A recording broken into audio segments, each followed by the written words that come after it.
प्यारे बच्चों, आपका दिन मंगलमय हो। अगर आप नए हैं तो चैनल को सब्सक्राइब कर लें। आज हम करेंगे पाठ नंबर 4, जिसका नाम है कार्य में कुशलता लाएं। कार्य में कुशलता लाना बहुत जरूरी है, निपुणता लाना बहुत जरूरी है। बुद्धि युक्तो जहाति उभे सुकृत दुष्कृते तस्माद्योगाय युजस्व योग है कर्म सुकौशलम। ये जो श्लोक है गीता के अध्याय 2 से लिया गया है, 50वां श्लोक है। इसमें शब्दार्थ देखें। बुद्धि युक्तो यानी ये बुद्धि युक्त है, भक्ति में लगा हुआ। क्या होता है बुद्धि युक्तो? भक्ति में लगा हुआ, ईश्वर की भक्ति में लगा रहने वाला। जहाती होता है मुक्त हो सकता है, इह होता है इसी जीवन में। जहाती और इह का जो है संधि है, तो जहाती का मतलब होता है मुक्त हो सकता है, इह होता है इसी जीवन में मुक्त हो सकता है। उभय होता है उभय दोनों। सुकृत होता है अच्छे कार्य, दुष्कृत्य होता है बुरे कार्य, या अच्छे बुरे फल भी कह सकते हैं इसको। तस्मात होता है अतः, योगाय होता है भक्ति। क्या होता है? भक्ति। तस्मात योगाय होता है अतः भक्ति के लिए। युजस्व होता है इस तरह लग जाओ। योग होता है योग। कर्मसु होता है समस्त कार्यों में। कौशलम होता है कुशलता, निपुणता, कला, एक्सपर्ट होना जो है उसको बोलते हैं कौशल। श्रीमद् भगवद गीता के दूसरे अध्याय के इस 50वें श्लोक में भगवान श्री कृष्ण अर्जुन को योग के विषय में ज्ञान प्रदान कर रहे हैं। किसके बारे में? योग के बारे में। वो योग के बारे में कहते हैं कि ये योग क्या होता है। कहते हैं, हे अर्जुन, समबुद्धि युक्त पुरुष पुण्य और पाप दोनों को इसी लोक में त्याग देता है। यानी कि जो समबुद्धि व्यक्ति है, समबुद्धि से युक्त जो इंसान है, सदैव ईश्वर की भक्ति में लगा रहने वाला होता है। समबुद्धि कौन होता है? समबुद्धि, भक्ति में लगा रहने वाला। और वो व्यक्ति जो है अच्छे बुरे जितने भी काम है, पाप पुण्य जो भी हैं, उनको इसी लोक में त्याग देता है, अर्थात तो उनसे मुक्त हो जाता है। इससे तो समत्व रूप योग में लग जा। समत्व होता समानता, समत्व रूप योग में लग जा। यह समत्व रूप योग ही कर्मों में कुशलता है, अर्थात कर्म बंधन से छूटने का उपाय है। कर्मों में कुशलता मतलब होता है कर्म बंधन से छूटना, कर्म बंधन से जो है आजाद हो जाना। यही जो इसका अर्थ होता है, इसका मूल जो है भाव होता है। कहने का आशय है कि इस पाठ में ये बताया गया है कि हमें अपने कर्म पूरी क्षमता, उत्साह और योग्यता से करने चाहिए। क्या करना चाहिए? अपने जो कर्म है, अपने जो कार्य हैं, पूरी योग्यता, क्षमता व उत्साह के साथ करने चाहिए। इस पाठ में प्रेम और आसक्ति अर्थात मोह के अंतर को स्पष्ट करते हुए आगे बढ़ने की प्रेरणा दी गई है तथा स्वामी विवेकानंद को अपना आदर्श बनाने का आह्वान किया गया है। यानी कि ये कहा गया है कि वर्तमान में युवाओं को स्वामी विवेकानंद को अपना आदर्श बनाना चाहिए। बुद्धि सदा जिसकी समता में हो, यही छोड़ता पाप और पुण्य को। जम योग में अब तू क्षमता में रहे कि कर्मों में कौशल या कुशलता ही योग है। इसमें कहा गया है कि जो बुद्धि है हमेशा समता में लीन रहनी चाहिए, समता में लगी रहनी चाहिए।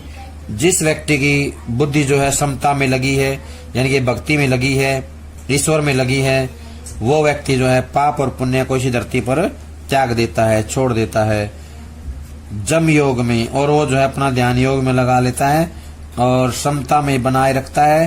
कर्मों में उसे कुशलता प्राप्त हो जाती है। उसके लिए कर्म ही जो है, कर्म ही कुशलता ही योग है, कार्यों में निपुणता ही योग है। प्यारे बच्चों, आपने पिछले अध्याय में पढ़ा कि श्रीमद् भगवद गीता के अनुसार मन की समता को ही योग कहा जाता है। इस अध्याय में हम कर्म योग के बारे में जानने का प्रयास करेंगे। श्रीमद् भगवद गीता की सूक्तियों या सूक्ति वाक्यों में एक अत्यंत प्रेरक महत्वपूर्ण वाक्य है, योग कर्म सु कौशलम, यानी कि कर्म में कुशलता ही योग है, कर्मों में कुशलता प्राप्त करना ही योग है। ऐसे वाक्य से यह अनुमान लगाने में तनिक भी कठिनाई नहीं होनी चाहिए कि श्रीमद् भगवद गीता अत्यंत अद्भुत एवं व्यवहारिक धरातल का शास्त्र है। इस ग्रंथ ने योग को भी हर क्षेत्र में हर व्यक्ति के लिए अपने अपने कर्तव्य कर्म को पूरी कुशलता से करने का स्वरूप प्रदान किया है। यह ग्रंथ कर्म के संबंध में भी हमारा मार्गदर्शन करता है। कहने का आशय है कि ये जो ग्रंथ है हमारा कर्म के बारे में ज्ञान देने वाला, मार्गदर्शन करने वाला ग्रंथ है। प्रियवत्स, अब सबसे पहले प्रश्न उठता है कि वास्तव में कर्म क्या है, सच्चा कर्म क्या है और वह कैसे किया जाता है। कर्म वही है जिसे केवल औपचारिकता से किया जाता है या पहले से ही कुछ अपेक्षा रखकर किया जाता है। श्रीमद् भगवद गीता का यह भाव हमें प्रेरित करता है कि कर्म में हम अपनी पूरी योग्यता क्षमता को जोके कर्म के साथ पूरा न्याय करें।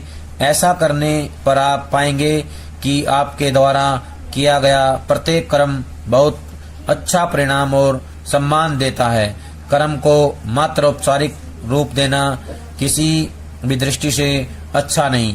प्यारे विद्यार्थियों, मान लो कि एक विद्यार्थी अपनी पाठ्य पुस्तक पढ़ रहा है उसके हाथ में पुस्तक तो है लेकिन उसका ध्यान इधर उधर या कहीं और है।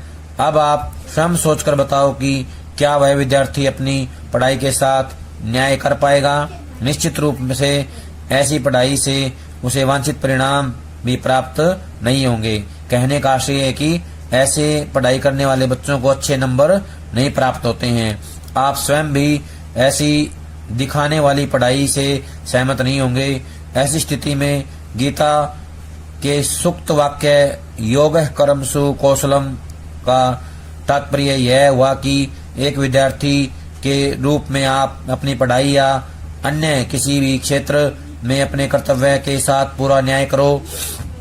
प्यारे बच्चों, गीता का यह सूक्त वाक्य न केवल विद्यार्थी बल्कि सभी लोगों पर भी लागू होता है। उदाहरण के लिए कक्षा में अध्यापक जब पढ़ा रहे हैं तब वे अपने कार्य को पूरे ईमानदारी से करें। वे पूरी योग्यता एवं संपूर्ण क्षमता से बच्चों को अपना विषय पढ़ाएं। इसी प्रकार डॉक्टर अंतर्मन से अपने रोगियों की रोग निवृत्ति हेतु उपचार करें।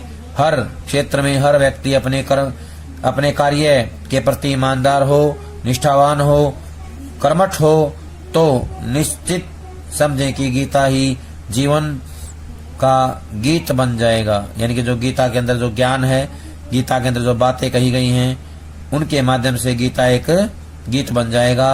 गीता समूची सामाजिक राष्ट्रीय व्यवस्था में एक सुखद मांगलिक क्रांति का सूत्रपात करने वाली अनुपम प्रेरणा बन जाएगी।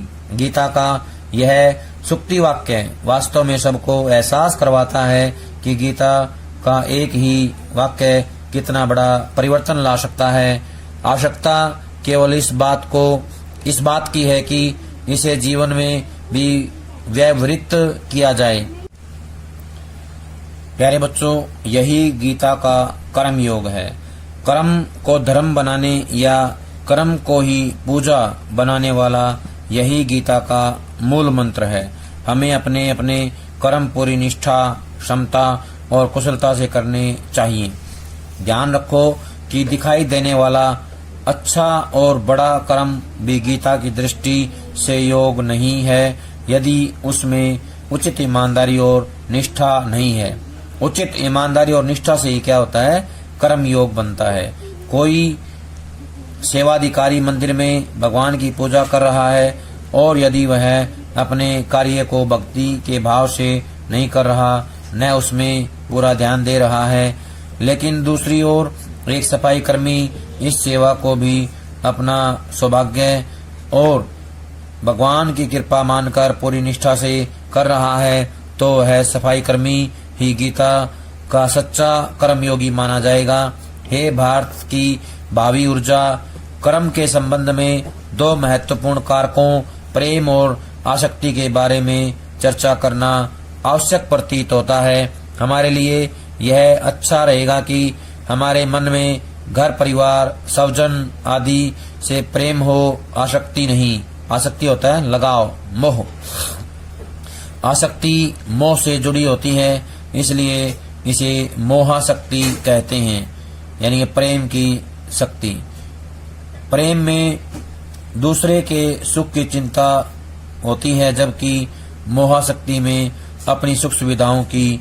प्रेम सबके लिए या सबके प्रति अपने कर्तव्य की पहचान करवाता है, जबकि मोहाशक्ति दूसरों से सुख की अपेक्षा रखती है। इसलिए मोहाशक्ति अर्थात राग के साथ ही भय और क्रोध जैसे शब्द प्रयोग किए गए हैं। कर्म के क्षेत्र में जहाँ भी राग होगा वहीं ये दोनों साथ रहेंगे। जैसे कहीं कोई बात मेरे अनुकूल न हुई तो जो अपेक्षा मैंने रखी है यह पूरी न हुई तो, तथा जो मैंने सोचा ही नहीं कहीं वैसा हो गया तो, यही तो की वृत्ति है। तथा किसी ने यदि हमारे अनुकूल व्यवहार नहीं किया अथवा हमारी अपेक्षाओं के विपरीत कुछ हो गया तो स्वाभाविक ही हमारे अंदर आक्रोश, क्रोध उत्पन्न होने लगता है। प्रियवत्स, एक बार अपने मन में यह विचार करो कि क्या हम अपने भीतर की एकाग्रता यूं ही इन प्रवृत्तियों के अधीन में भंग करते रहेंगे, यानी कि इनके अधीन होकर इनकी अधीनता को स्वीकार करके भंग करते रहेंगे। हम सब जानते हैं कि एकाग्रता बनाना अत्यंत कठिन काम होता है, उससे भी अधिक कठिन काम होता है एक बार एकाग्रता के बिगड़ जाने पर फिर से अपने आप को उस एकाग्रता की अवस्था में लाना। जीवन की बहुत बड़ी संपदा है एकाग्रता, यानी कि जीवन की जो है संपत्ति क्या कहलाती है? एकाग्रता, कंसंट्रेशन। हम जो है पूरा कंसंट्रेशन बनाए रखेंगे तभी हमें जो है सफलता मिलेगी। इधर उधर के राग और उनसे उपजे भय और क्रोध केवल एकाग्रता ही भंग नहीं करते हैं, बल्कि हमारे मन में समाये आत्मविश्वास और शांति को भी नष्ट कर देते हैं। प्यारे बच्चों, क्या आप में से कोई ऐसा विद्यार्थी है जो राग, द्वेष, भय, क्रोध आदि के कारण अपने आत्मविश्वास और अपनी शांति को नष्ट करना चाहता है? यदि आप ऐसा नहीं चाहते हैं तब यह निश्चित चेतावनी सदा अपने सामने रखे रखना। प्रियवत्स, अब एक बार कर्म पर पड़ने वाले भय और क्रोध के प्रभावों पर भी नजर डाल लेते हैं। भय और क्रोध तो जीवन की बहुत बड़ी विडंबना है। आप जैसे विद्यार्थियों को परीक्षा परिणाम को लेकर भयभीत रहना, जरा सी प्रतिकूलता पर सहम जाना, क्रोधावेश में आ जाना आदि, ये सब किसी भी दृष्टि से उचित नहीं है। कहने का आशय है कि हमें इन चीजों से बचकर रहना चाहिए। ये हमारे लिए क्या है? बहुत बड़े शत्रु का काम करते हैं। अपने आप को आत्मविश्वास से अच्छी तरह से भर लो। बात बात में क्रोध करना या किसी भी आशंका से डरते रहना, ऐसी अवस्था आपको अंदर से खोखला कर देगी और आपको मानसिक रूप से कमजोर बना देगी। हे स्नेही बंधु, यदि जीवन में आगे बढ़ना है तो स्वामी विवेकानंद जी को अपना आदर्श बनाओ। उन पर देश विदेश में कितनी विपरीत स्थितियां आई, लेकिन उन्होंने संयम और धैर्यपूर्वक निर्भय होकर अपने को सदैव आगे बढ़ाया।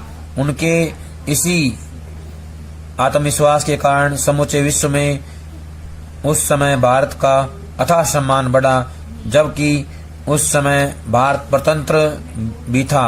परतंत्र होता है गुलाम, दूसरे के अधीन। भारत जब अधीन था, दूसरों के गुलाम था, उस समय जो है स्वामी विवेकानंद ने विदेश में भारत का गौरव बढ़ाया, विदेश में भारत का सम्मान बढ़ाया था। इसलिए हमें क्या है? विवेकानंद से प्रेरणा लेनी चाहिए। स्वामी विवेकानंद हमारे क्या है? आदर्श होने चाहिए। आओ हम भी राग, भय, क्रोध की शुद्रताओं यानी तुच्छ भावनाओं से ऊपर उठकर जीवन को राष्ट्र गौरव हेतु आगे बढ़ाएं और योग कर्म सुकौशलम शुक्ति को अपने जीवन में चरितार्थ करें, यानी कि सार्थक सिद्ध करें। हम जीवन में योग कर्म सुकौशलम का जो नियम है उसका पालन करते हुए अपने जीवन को सार्थक बनाएं, श्रेष्ठ बनाएं। स्वामी विवेकानंद की भांति जो है अपने जीवन को मूल्यवान बनाएं और राष्ट्र का सम्मान बढ़ाएं। हमारे देश की जो है गौरव या देश की जो महत्ता है, उसकी जो सांस्कृतिक महत्ता है उसको बढ़ाएं, सम्मान को आगे लेके जाएं। यही हमारा कर्तव्य बनता है, यही हमारा कर्म बनता है। प्यारे बच्चों, आज जो काम करवाया गया है सभी इसको अच्छे समझ करके कॉपी में लिख कर याद करें। सभी का बहुत बहुत धन्यवाद।